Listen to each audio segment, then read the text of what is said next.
Nagbigay ng ilang tips ng Bureau of Fire Protection o BFP upang maiwasan ang sunog ngayong holiday season.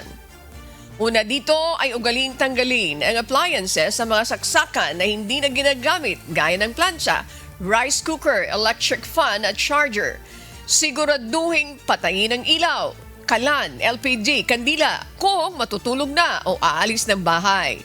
Ipaalam sa pinagkakatiwalaang kapitbahay kung matagal na mawawala sa bahay. Umiwas rin sa paggamit ng paputok at mga pailaw kung maaari, gumamit na lamang ng torotot at iba pang alternatibong pampaingay.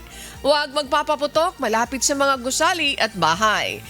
Iwasan ding ilapit sa mga outlet, electrical appliance at upos ng sigarilyo ang mga paputok.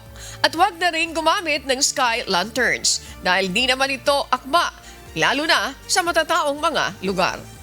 Pinapaalalahan na rin namin na huwag gumamit ng sky lanterns. Marami ng insidente ang naging dahilan ng sunog na yan at sa naulat namin. Huwag tayong gumaya sa yung ibang bansa kasi pinapalipad nila yon halos sa tabing dagat.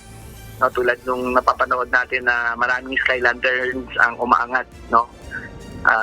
Sa Japan at Taiwan. So gusto rin natin gayahin. Ang problema natin dito, densely populated ang community natin.